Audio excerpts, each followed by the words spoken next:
ओम श्री गणेशाय नमः। अथ श्री महालक्ष्मी कवच। अस्य श्री महालक्ष्मी कवच मंत्रस्य ब्रह्मा ऋषिः गायत्री छन्दः महालक्ष्मीर्देवता। महालक्ष्मी प्रीत्यर्थं जपे विनियोगः। इंद्र उवाच समस्त कवचानां तु तेजस्वी कवचोत्तमम् आत्मरक्षणमारोग्यं सत्यं त्वं ब्रूहि गीस्पते। श्रीगुरुरुवाच महालक्ष्म्यास्तु कवचं प्रवक्ष्यामि समासतः। चतुर्दशसु लोकेषु रहस्यं ब्रह्मणोदितम्। ब्रह्मोवाच शिरो मे विष्णुपत्नी च ललाटममृतोद्भवा। चक्षुषी सुविशालाक्षी श्रवणे सागराम्बुजा। घ्राणं पातु वरारोहा जिह्वा माम्नाय रूपिणी। मुखं पातु महालक्ष्मी कंठम वैकुंठवासिनी। स्कंधौ मे जानकी पातु भुजौ भार्गवनंदिनी। बाहु द्वौ द्रविणी पातु करौ हरिवरांगना। वक्षः पातु च श्रीर्देवी हृदयं हरिसुंदरी। कुक्षिं च वैष्णवी पातु नाभिं भुवनमातृका। कटिं च पातु वाराही शक्तिनी देवदेवता। ओरो नारायणी पातु जानुनी चंद्रसोदरी। इंदिरा पातु जंघे मे पादौ भक्त नमस्कृता। नखान् तेजस्विनी पातु सर्वांगं करुणामयी। ब्रह्मणा लोकरक्षार्थं निर्मितं कवचं श्रियः। ये पठन्ति महात्मानस्ते च धन्या जगत्त्रये। कवचेनावृतंगानां जनानां जयदा सदा। मातेव सर्वसुखदा भवत्वममरेश्वरी। भूयः सिद्धिमवाप्नोति पूर्वोक्तं ब्रह्मणा स्वयं। लक्ष्मीर्हरिप्रिया पद्मा एतन्नामत्रयं स्मरन्। नामत्रयमिदं जप्त्वा स याति परमां श्रियं। यः पठेत् स च धर्मात्मा सर्वान् कामान् वाप्नुयात्। श्रीमहामृत्युञ्जय कवचं भैरव उवाच शृणुष्व परमेशानि कवचं मन्मुखोदितं। महामृत्युञ्जयस्यास्य न देयं परमाद्भुतं। यं धृत्वा यं पठित्वा च श्रुत्वा च कवचोत्तमं। त्रैलोक्याधिपतिर्भूत्वा सुखितोऽस्मि महेश्वरी। तदेव वर्णयिष्यामि तव प्रीत्या वरानने। तथापि परमं तत्त्वं न दातव्यं दुरात्मने। अस्य श्री महामृत्युञ्जय कवचस्य श्री भैरव ऋषिः गायत्री छन्दः। श्री महामृत्युञ्जयो महारुद्रो देवता। ओम बीजं जों शक्तिः सह कीलकं हौमिति तत्त्वं। चतुर्वर्ग साधने मृत्युंजय कवच पाठे विनियोगः। ओम चंद्रमंडलमध्यस्थं रुद्रं भाले विचिन्त्यतं। तत्रस्थं चिन्तयेत् साध्यं मृत्युं प्राप्तोऽपि जीवति। ओम जूं सह हौंशिरः पातु देवो मृत्युंजयो मम। ओम श्रीं शिवो ललाटं मे ओम हौं भ्रुवौ सदाशिवः। नीलकण्ठोऽवतान्नेत्रे कपर्दीमेऽवताच्छुति। त्रिलोचनोऽवताद्गण्डौ नासां मे त्रिपुरान्तकः। मुखं पीयोऽस घटभृदोष्ठौ मे कृत्तिकाम्बरः। हनुमे हाटकेशनो मुखं बटुकभैरवः कंधरां कालमथनो गलं गणप्रियोऽवतु स्कन्धौ स्कन्दपिता पातु हस्तौ मे गिरिशोऽवतु नखान्मे गिरिजानाथः पायादङ्गुलिसंयुतान् स्तनौ तारापतिः पातु वक्षः पशुपतिर्मम कुक्षिं कुबेरवरदः पार्श्वौ मे मारशासनः शरवः पातु तथा नाभिं शूले पृष्ठं ममावतु शिश्नं मे शङ्करः पातु गुह्यं गुह्यकवल्लभः कटिं कालान्तकः पायादूरो मेन्धकघातकः जागरूकोऽवताज्जानो जङ्घे मे कालभैरवः गुल्फोपायाज्जटाधारी पादौ मृत्युञ्जयोऽवतु पादादिमूर्धपर्यन्तमघोरः पातु मे सदा शिरसः पादपर्यन्तं सद्यो जातो ममावतु रक्षाहीनं नामहीनं वपुः पात्वमृतेश्वरः पूर्वे बलविकरणो दक्षिणे कालशासनः पश्चिमे पार्वतीनाथो युत्तरे मां मनोन्मनः ऐशान्यामीश्वरः पायादाग्नेय्यामग्निलोचनः नैऋत्यां शम्भुरव्यान् मां वायव्यां वायुवाहनः ऊर्ध्वे बलप्रमथनः पाताले परमेश्वरः दशदिक्षु सदा पातु महामृत्युञ्जयश्च माम् रणे राजकुले द्योते विषमे प्राणसंशये पायाद ओं जों महारुद्रो देवदेवो दशाक्षरः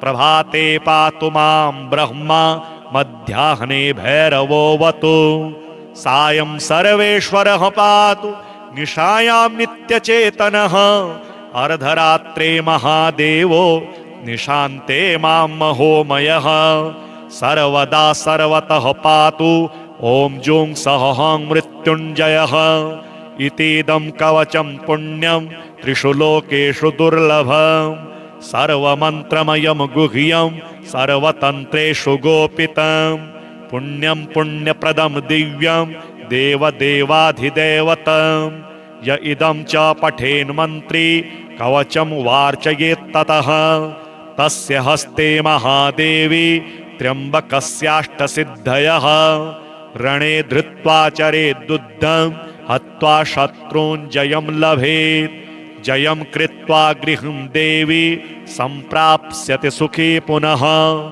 महाभगे महारोगे महामारी भये तथा दुर्भिक्षे शत्रुसंहारे पठेत् कवचमादरात् सर्वतत्प्रशमं याति मृत्युञ्जय प्रसादतः धनं पुत्रान् सुखं लक्ष्मी आरोग्यं सर्वसम्पदः प्राप्नोति साधकः सद्यो देवि सत्यं न संशयः इतीदं कवचं पुण्यं महामृत्युञ्जयस्य तु गोप्यं सिद्धिप्रदं गुह्यं गोपनीयं स्वयोनिव श्रीपितृस्तोत्र रुचिरुवाच अर्चितानाममूर्तानां पितॄणां दीप्ततेजसां नमस्यामि सदा तेषां ध्यानिनां दिव्यचक्षुषाम् इन्द्रादीनां च नेतारो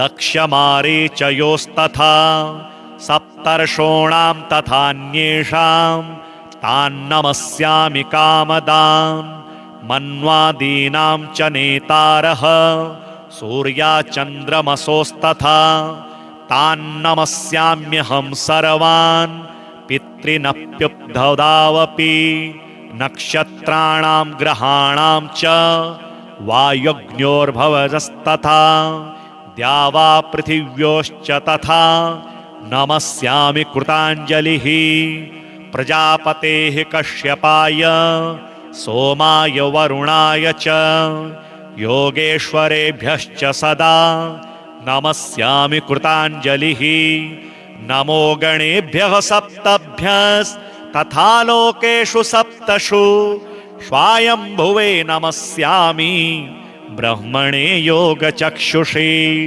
सोमाधारान् पितृगणान् योगमूर्तिधरांस्तथा नमस्यामि तथा सोमं पितरं जगतामहम् अग्निरूपांस्तथैवान्यान् नमस्यामि पितृनः अग्निसोममयं विश्वं यत एतदशेषतः ये च तेजसि ये चैते सोमसूर्याग्निमूर्तयः जगत्स्वरूपिणश्चैव तथा ब्रह्मस्वरूपिणः तेभ्योऽखिलेभ्यो योगिभ्यः पितृभ्यो यतमानसः नमो नमो नमस्तेस्तु प्रसीदन्तु स्वधा भुजः। अस्य श्री महालक्ष्मी कवच मंत्रस्य ब्रह्मा ऋषिः गायत्री छन्दः महालक्ष्मीर्देवता महालक्ष्मी प्रीत्यर्थं जपे विनियोगः। इंद्र उवाच समस्तकवचानां तु तेजस्वी कवचोत्तमम् आत्मरक्षणमारोग्यं सत्यं त्वं ब्रूहि गीस्पते। श्रीगुरुरुवाच महालक्ष्म्यास्तु कवचं प्रवक्ष्यामि समासतः चतुर्दशसु लोकेषु रहस्यं ब्रह्मणोदितं। ब्रह्मोवाच शिरो मे विष्णुपत्नी च ललाटममृतोद्भवा चक्षुषी सुविशालाक्षी श्रवणे सागराम्बुजा घ्राणं पातु वरारोहा जिह्वा माम्नायरूपिणी मुखं पातु महालक्ष्मीः कंठम वैकुंठवासिनी स्कंधौ मे जानकी पातु भुजौ भार्गवनंदिनी बाहु द्वौ द्रविणी पातु करौ हरिवरांगना वक्षः पातु च श्रीर्देवी हृदयं हरिसुंदरी कुक्षिं च वैष्णवी पातु नाभिं भुवनमातृका कटिं च पातु वाराही शक्तिनी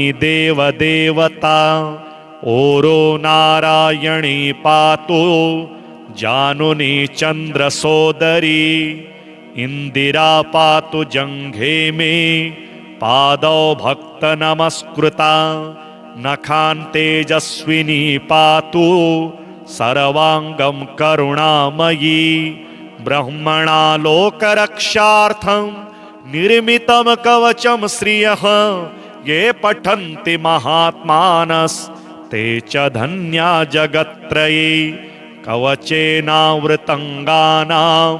जनानां जयदा सदा मातेव सर्वसुखदा भवत्वममरेश्वरी भूयः सिद्धिमवाप्नोति पूर्वोक्तं ब्रह्मणा स्वयं लक्ष्मीर्हरिप्रिया पद्मा एतन्नामत्रयं स्मरन् नामत्रयमिदं जप्त्वा स याति परमां श्रियं यः पठेत् स च धर्मात्मा सर्वान् कामान् वाप्नुयात्। श्रीमहामृत्युञ्जय कवचं भैरव उवाच शृणुष्व परमेशानि कवचं मन्मुखोदितं महामृत्युञ्जयस्यास्य न देयं परमाद्भुतं यं धृत्वा यं पठित्वा च श्रुत्वा च कवचोत्तमं त्रैलोक्याधिपतिर्भूत्वा सुखितोऽस्मि महेश्वरी तदेव वर्णयिष्यामि तौ प्रीत्या वरानने तथापि परमं तत्त्वं न दातव्यं दुरात्मने। अस्य श्री महामृत्युंजय कवचस्य श्री भैरव ऋषिः गायत्री छन्दः श्री महामृत्युंजयो महारुद्रो देवता ओम बीजं जों शक्तिः सह कीलकं हौमिति तत्त्वं चतुर्वर्ग साधने मृत्युञ्जय कवच पाठे विनियोगः। ॐ चन्द्रमण्डलमध्यस्थं रुद्रं भाले विचिन्त्यताम् तत्रस्थं चिन्तयेत् साध्यं मृत्युं प्राप्तोऽपि जीवति। ॐ जूं सः हौं शिरः पातु देवो मृत्युञ्जयो मम। ॐ श्रीं शिवो ललाटं मे ॐ हौं भ्रुवौ सदाशिवः। नीलकण्ठोऽवतान्नेत्रे कपर्दीमेऽवताच्छुति त्रिलोचनोऽवताद्गण्डौ नासां मे त्रिपुरान्तकः। मुखं पीयोऽसघटभृदोष्ठौ मे कृत्तिकाम्बरः। हनुं मे हाटकेशनो मुखं बटुकभैरवः। कन्धरां कालमथनो गलं गणप्रियोऽवतु स्कन्धौ स्कन्दपिता पातु हस्तौ मे गिरिशोऽवतु। नखान्मे गिरिजानाथः पायादङ्गुलिसंयुतान् स्तनौ तारापतिः पातु वक्षः पशुपतिर्मम। कुक्षिं कुबेरवरदः पार्श्वौ मे मारशासनः। शरवः पातु तथा नाभिं शूले पृष्ठं ममावतु। शिश्नं मे शङ्करः पातु गुह्यं गुह्यकवल्लभः। कटिं कालान्तकः पायादूरो मेन्धकघातकः। जागरूकोऽवताज्जानो जङ्घे मे कालभैरवः। गुल्फोपायाज्जटाधारी पादौ मृत्युञ्जयोऽवतु। पादादिमूर्धपर्यन्तमघोरः पातु मे सदा। शिरसः पादपर्यन्तं सद्यो जातो ममावतु। रक्षाहीनं नामहीनं वपुः पात्वमृतेश्वरः। पूर्वे बलविकरणो दक्षिणे कालशासनः। पश्चिमे पार्वतीनाथो युत्तरे मां मनोन्मनः। ऐशान्यामीश्वरः पायादाग्नेय्यामग्निलोचनः। नैऋत्यां शम्भुरव्यान्मां वायव्यां वायुवाहनः। ऊर्ध्वे बलप्रमथनः पाताले परमेश्वरः। दशदिक्षु सदा पातु महामृत्युञ्जयश्च माम्। रणे राजकुले द्योते विषमे प्राणसंशये। पायाद् ॐ जुं महारुद्रो देवदेवो दशाक्षरः। प्रभाते पातु मां ब्रह्मा मध्याह्ने भैरवोऽवतु। सायं सर्वेश्वरः पातु निशायां नित्यचेतनः। अर्धरात्रे महादेवो निशान्ते मां महोमयः। सर्वदा सर्वतः पातु ॐ जुं सः हौं मृत्युञ्जयः। इतीदं कवचं पुण्यं त्रिषु लोकेषु दुर्लभम्। सर्वमन्त्रमयं गुह्यं सर्वतन्त्रेषु गोपितं। पुण्यं पुण्यप्रदं दिव्यं देवदेवाधिदेवतं। य इदं च पठेन्मन्त्री कवचं वार्चयेत्ततः। तस्य हस्ते महादेवी त्र्यम्बकस्याष्टसिद्धयः।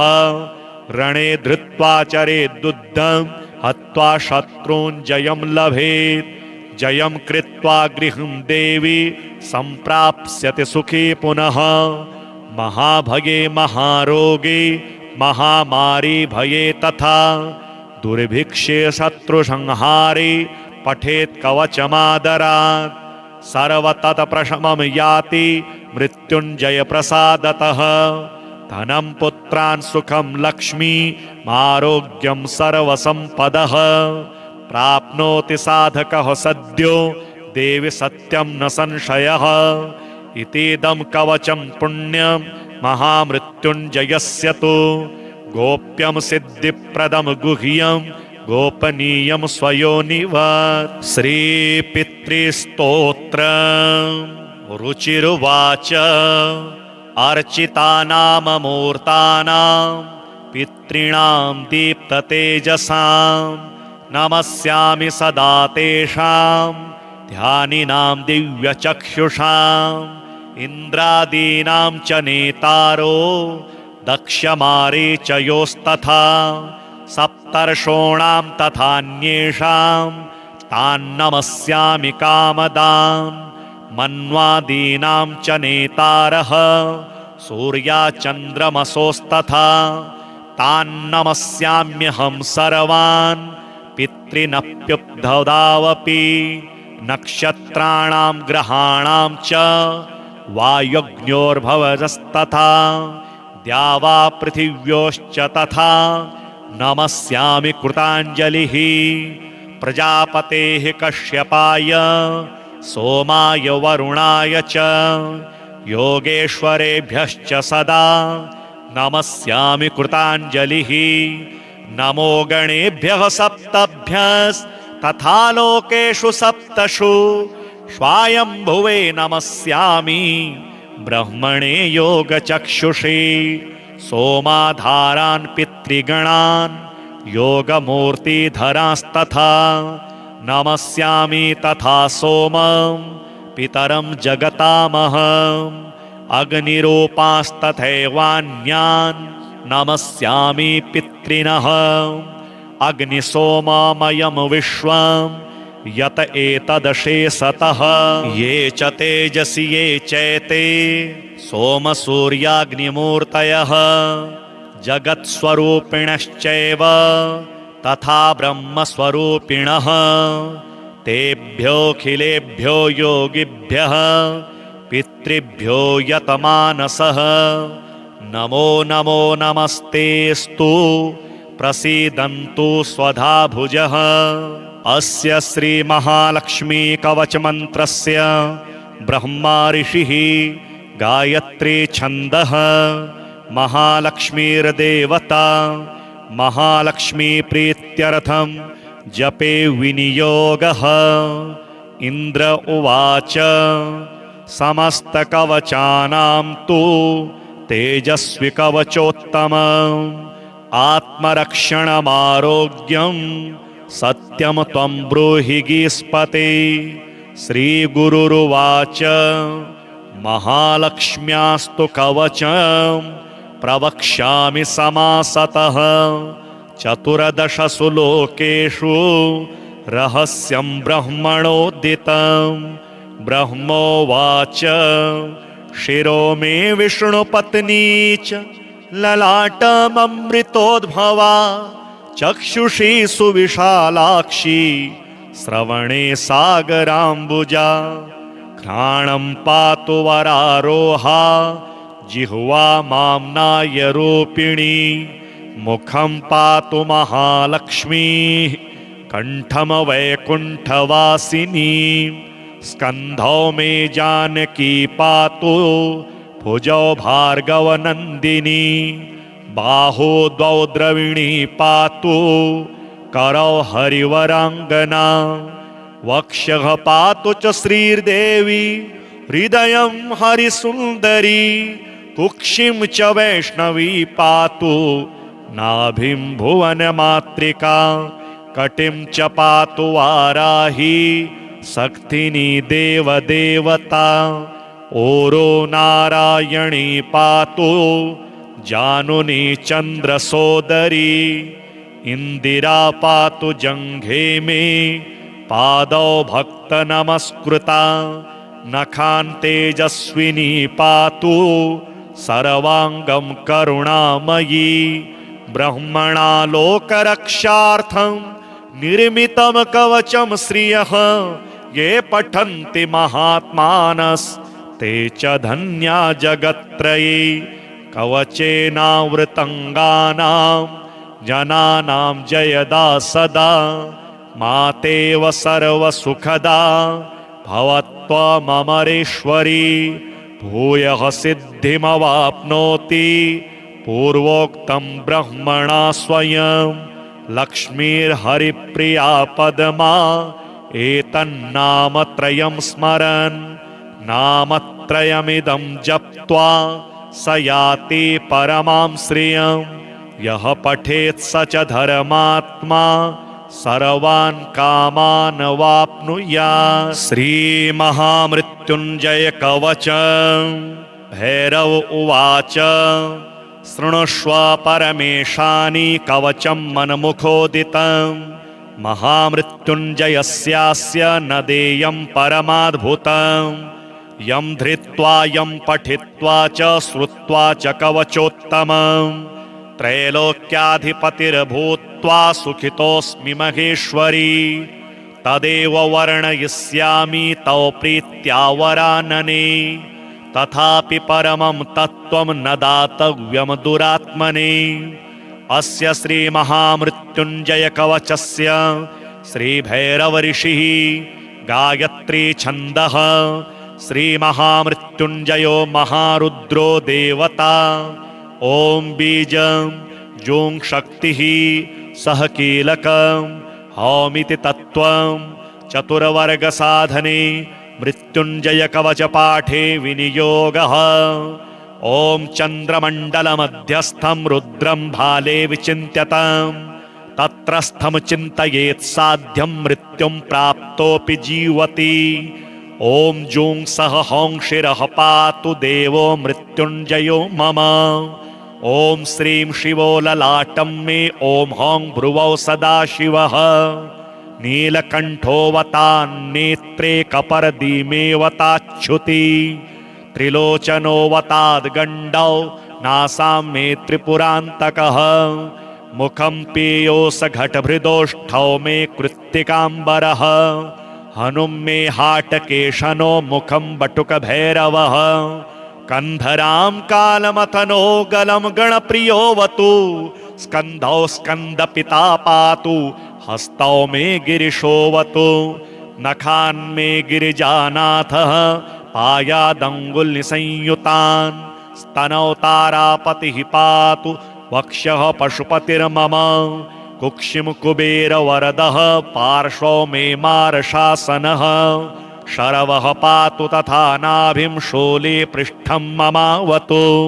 शिश्नं मे शङ्करः पातु गुह्यं गुह्यकवल्लभः कटिं कालान्तकः पायादूरो मेन्धकघातकः जागरूकोऽवताज्जानो जङ्घे मे कालभैरवः गुल्फोपायाज्जटाधारी पादौ मृत्युञ्जयोऽवतु पादादिमूर्धपर्यन्तमघोरः पातु मे सदा शिरसः पादपर्यन्तं सद्यो जातो ममावतु रक्षाहीनं नामहीनं वपुः पात्वमृतेश्वरः पूर्वे बलविकरणो दक्षिणे कालशासनः पश्चिमे पार्वतीनाथो युत्तरे मां मनोन्मनः ऐशान्यामीश्वरः पायादाग्नेय्यामग्निलोचनः नैऋत्यां शम्भुरव्यान् मां वायव्यां वायुवाहनः ऊर्ध्वे बलप्रमथनः पाताले परमेश्वरः दशदिक्षु सदा पातु महामृत्युञ्जयश्च मां रणे राजकुले द्योते विषमे प्राणसंशये पायाद ॐ जुं महारुद्रो देवदेवो दशाक्षरः प्रभाते पातु मां ब्रह्मा मध्याह्ने भैरवोऽवतु सायं सर्वेश्वरः पातु निशायां नित्यचेतनः अर्धरात्रे महादेवो निशान्ते मां महोमयः सर्वदा सर्वतः पातु ॐ जुं सह हं मृत्युञ्जयः इतीदं कवचं पुण्यं त्रिषु लोकेषु दुर्लभं सर्वमन्त्रमयं गुह्यं सर्वतन्त्रेषु गोपितं पुण्यं पुण्यप्रदं दिव्यं देवदेवाधिदेवतं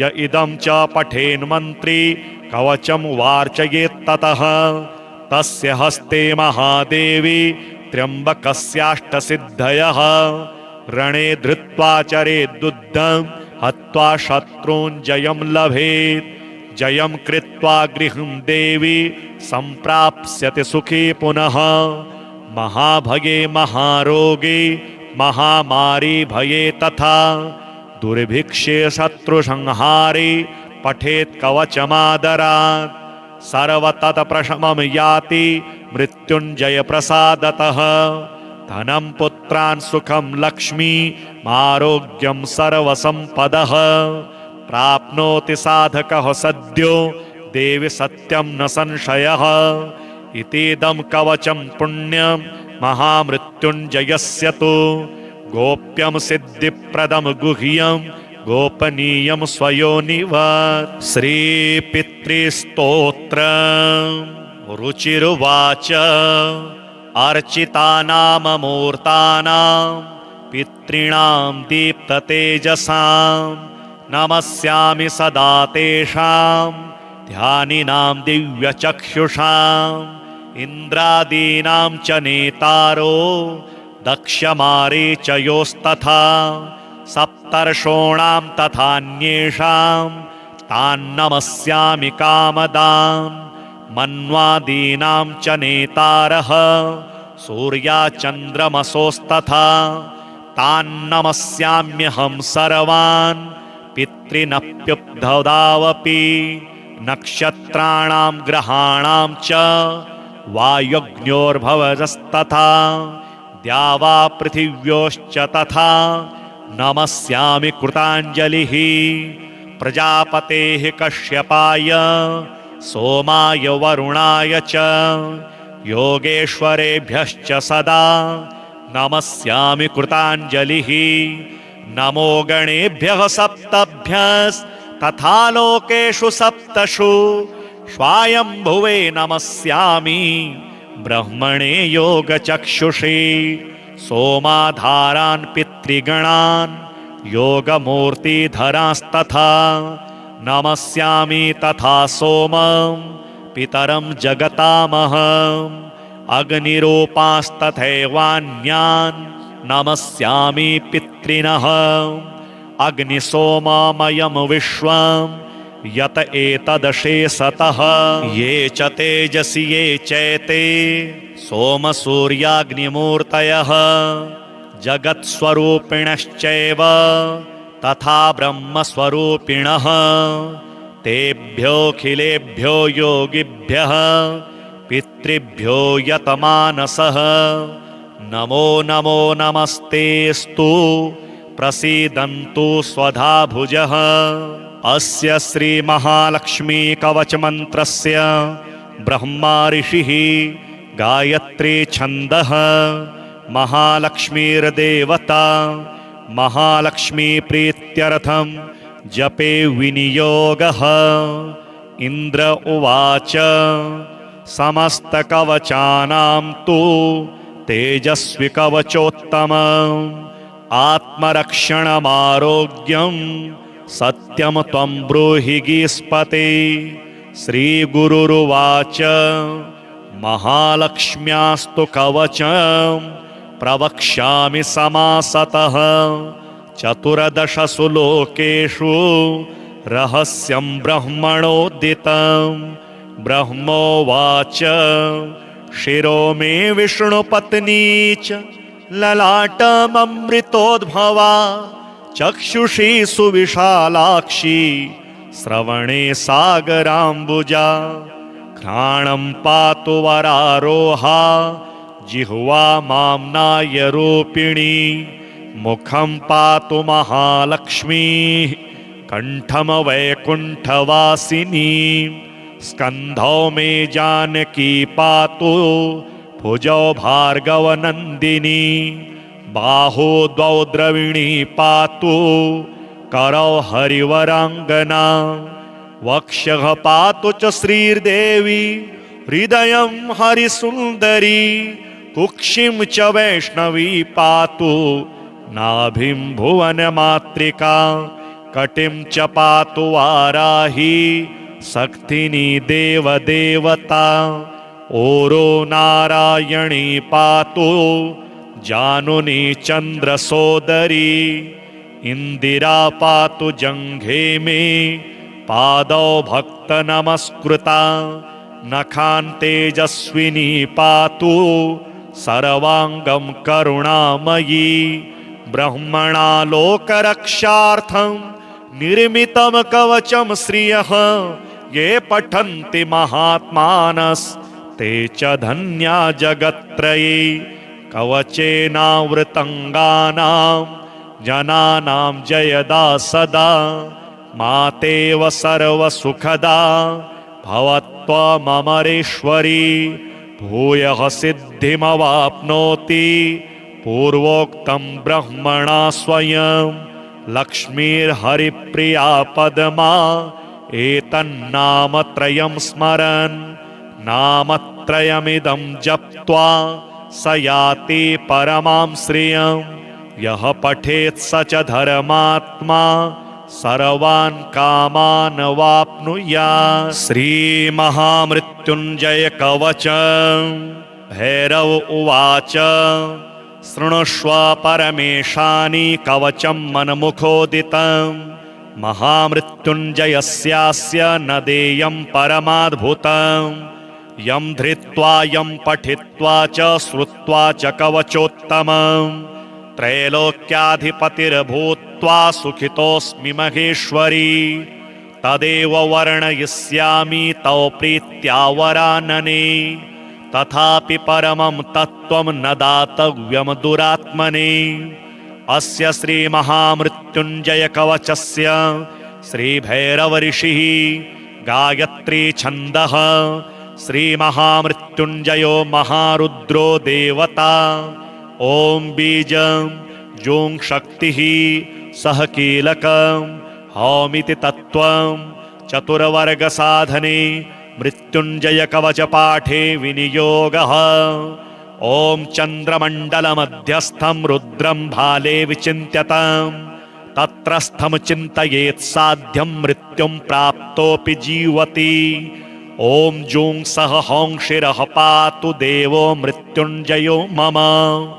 ॐ श्रीं शिवो ललाटं मे ॐ हौं भ्रुवौ सदाशिवः नीलकण्ठोऽवतान्नेत्रे कपर्दीमेऽवताच्छुति त्रिलोचनोऽवताद्गण्डौ नासां मे त्रिपुरान्तकः मुखं पीयोऽसघटभृदोष्ठौ मे कृत्तिकाम्बरः हनुं मे हाटकेशनो मुखं बटुकभैरवः कन्धरां कालमथनो गलं गणप्रियोऽवतु स्कन्धौ स्कन्दपिता पातु हस्तौ मे गिरिशोऽवतु नखान्मे गिरिजानाथः पायादङ्गुलिसंयुतान् स्तनौ तारापतिः पातु वक्षः पशुपतिर्मम कुक्षिं कुबेरवरदः पार्श्वौ मे मारशासनः शरवः पातु तथा नाभिं शूले पृष्ठं ममावतु शिश्नं मे शङ्करः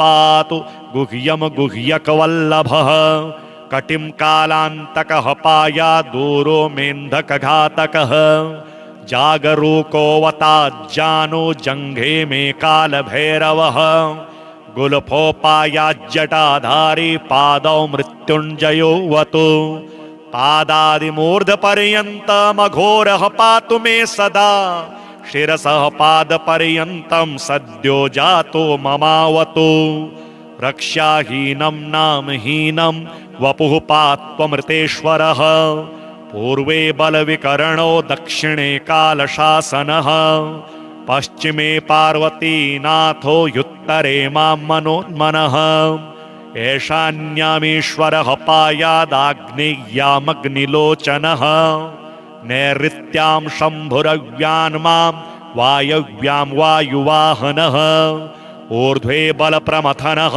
पाताले परमेश्वरः दशदिक्षु सदा पातु महामृत्युञ्जयश्च माम् रणे राजकुले द्योते विषमे प्राणसंशये पायाद् ॐ जुं महारुद्रो देवदेवो दशाक्षरः प्रभाते पातु मां ब्रह्मा मध्याह्ने भैरवोऽवतु सायं सर्वेश्वरः पातु निशायां नित्यचेतनः अर्धरात्रे महादेवो निशान्ते मां महोमयः सर्वदा सर्वतः पातु ॐ जुं सह हं मृत्युञ्जयः इतीदं कवचं पुण्यं त्रिषु लोकेषु दुर्लभम् सर्वमन्त्रमयं गुह्यं सर्वतन्त्रेषु गोपितं पुण्यं पुण्यप्रदं दिव्यं देवदेवाधिदेवतं य इदं च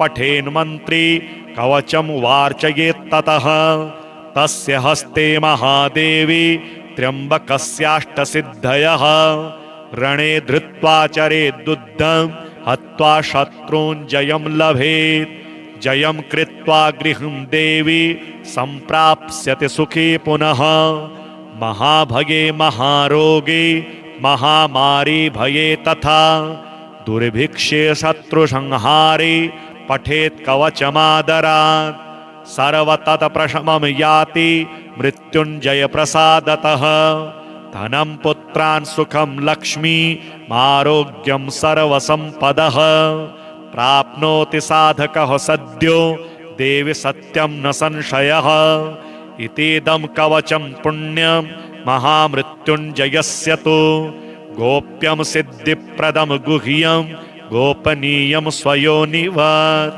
श्रीपितृस्तोत्र रुचिरुवाच अर्चितानाममूर्तानां पितॄणां दीप्ततेजसां नमस्यामि सदा तेषां ध्यानिनां दिव्यचक्षुषाम् इन्द्रादीनां च नेतारो दक्षमारीचयोस्तथा सप्तर्षोणां तथान्येषां तान्नमस्यामि कामदान् मन्वादीनां च नेतारः सूर्याचन्द्रमसोस्तथा तान्नमस्याम्यहं सर्वान् पितॄनप्युपधावपि नक्षत्राणां ग्रहाणां च वायुग्न्योर्भवजस्तथा द्यावा पृथिव्योश्च तथा नमस्यामि कृताञ्जलिः प्रजापतेः कश्यपाय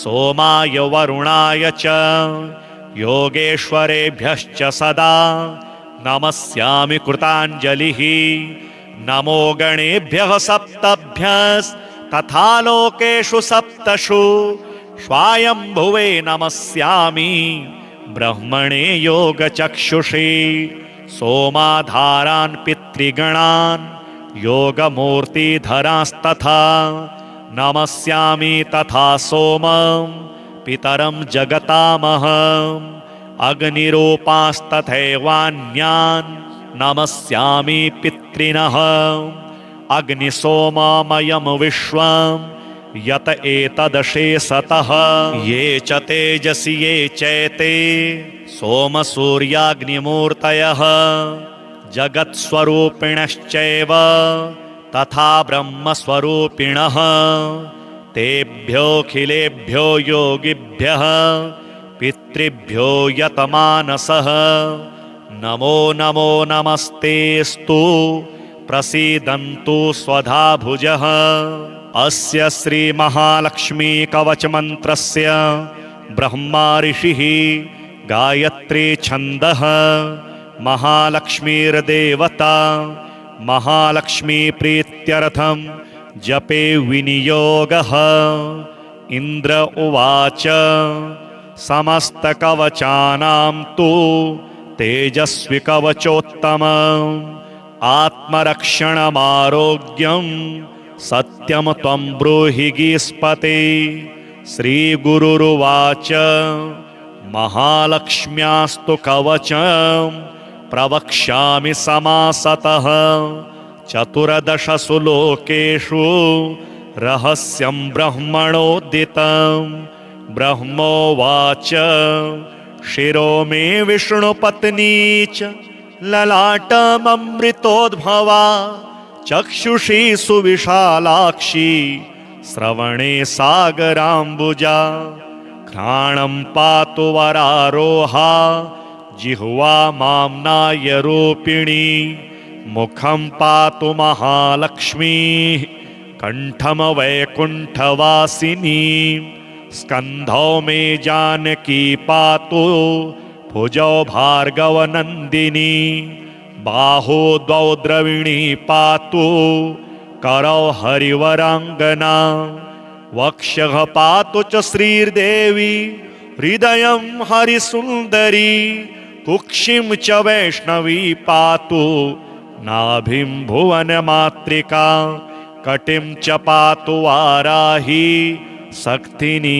देवदेवता ओरो नारायणी पातु जानुनी चंद्रसोदरी इंदिरा पातु जंघे में पादौ भक्त नमस्कृता नखान तेजस्विनी पातु सर्वांगम करुणामयी ब्रह्मणालोकरक्षार्थं निर्मितं कवचं श्रियः ये पठन्ति महात्मानस्ते च धन्या जगत्त्रये कवचेनावृतंगानां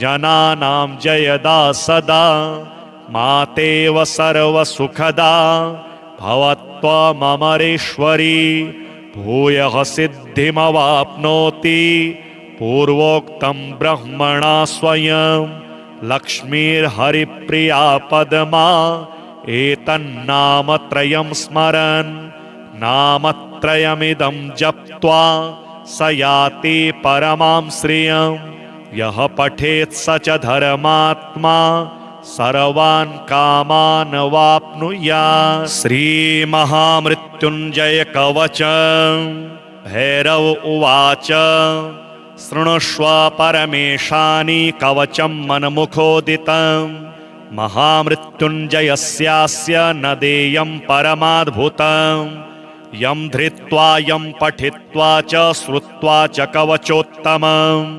त्रैलोक्याधिपतिर्भूत्वा सुखितोऽस्मि महेश्वरी तदेव वर्णयिष्यामि तव प्रीत्या वरानने तथापि परमं तत्त्वं न दातव्यं दुरात्मने।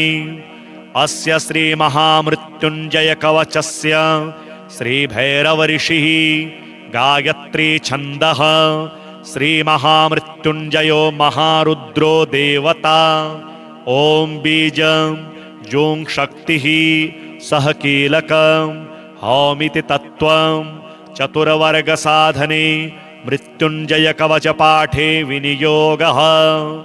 ओम चंद्रमण्डलमध्यस्थं रुद्रं भाले विचिन्त्यतं तत्रस्थं चिन्तयेत् साध्यं मृत्युं प्राप्तोऽपि जीवति। ओम जूं सह हौंशिरः पातु देवो मृत्युञ्जयो मम।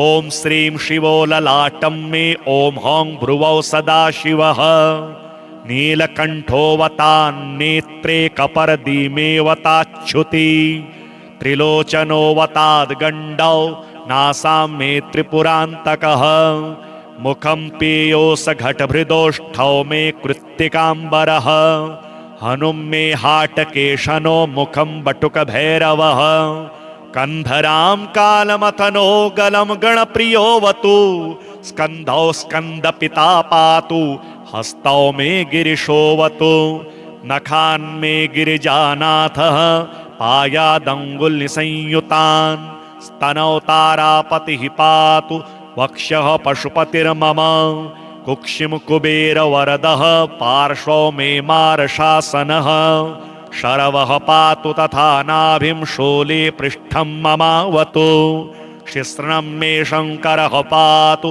गुह्यं गुह्यकवल्लभः कटिं कालान्तकः पायादूरो मेन्धकघातकः जागरूकोऽवताज्जानो जङ्घे मे कालभैरवः गुल्फोपायाज्जटाधारी पादौ मृत्युञ्जयोऽवतु पादादिमूर्धपर्यन्तमघोरः पातु मे सदा शिरसः पादपर्यन्तं सद्यो जातो ममावतु रक्षाहीनं नामहीनं वपुः पात्वमृतेश्वरः पूर्वे बलविकरणो दक्षिणे कालशासनः पश्चिमे पार्वतीनाथो युत्तरे मां मनोन्मनः ऐशान्यामीश्वरः पायादाग्नेय्यामग्निलोचनः नैऋत्यां शम्भुरव्यान् मां वायव्यां वायुवाहनः ऊर्ध्वे बलप्रमथनः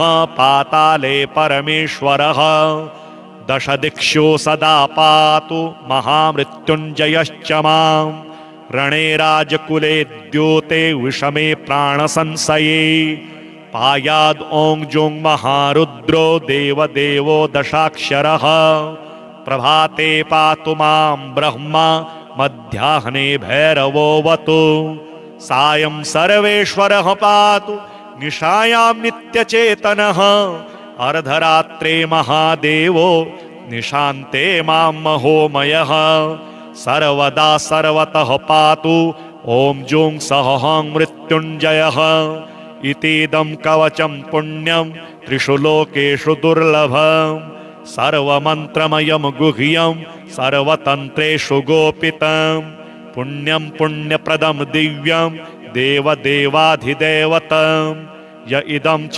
पठेन्मन्त्री कवचं वार्चयेत्ततः तस्य हस्ते महादेवी त्र्यम्बकस्याष्टसिद्धयः रणे धृत्वा चरेद्युद्धं हत्वा शत्रून् जयं लभेत् जयं कृत्वा गृहं देवी सम्प्राप्स्यति सुखी पुनः महाभगे महारोगे महामारी भये तथा दुर्भिक्षे शत्रुसंहारे पठेत् कवचमादरात् सर्वतत्प्रशमं याति मृत्युञ्जय प्रसादतः धनं पुत्रान् सुखं लक्ष्मी आरोग्यं सर्वसम्पदः प्राप्नोति साधकः सद्यो देवि सत्यं न संशयः इतीदं कवचं पुण्यं महामृत्युञ्जयस्य तु गोप्यं सिद्धिप्रदं गुह्यं गोपनीयं स्वयोनिवत् श्रीपितृस्तोत्रम्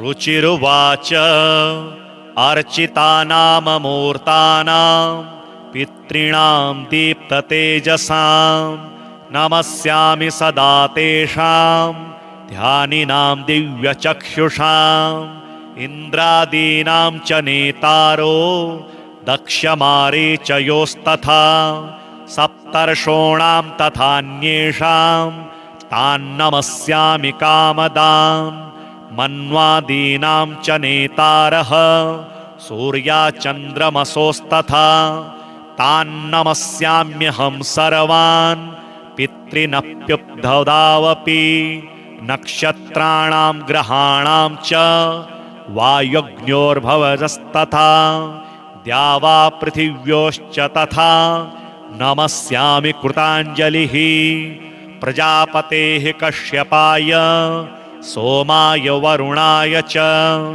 योगेश्वरेभ्यश्च सदा नमस्यामि कृताञ्जलिः नमो गणेभ्यः सप्तभ्यस्तथा लोकेषु सप्तषु स्वायम्भुवे नमस्यामि ब्रह्मणे योगचक्षुषे सोमाधारान् पितृगणान् योगमूर्तिधरांस्तथा नमस्यामि तथा सोमं पितरं जगतामहम् अग्निरूपांस्तथैवान्यान् नमस्यामि पितृनः अग्निसोममयं विश्वं यत एतदशेषतः ये च तेजसि ये चैते सोमसूर्याग्निमूर्तयः जगत्स्वरूपिणश्चैव तथा ब्रह्मस्वरूपिणः तेभ्योऽखिलेभ्यो योगिभ्यः पितृभ्यो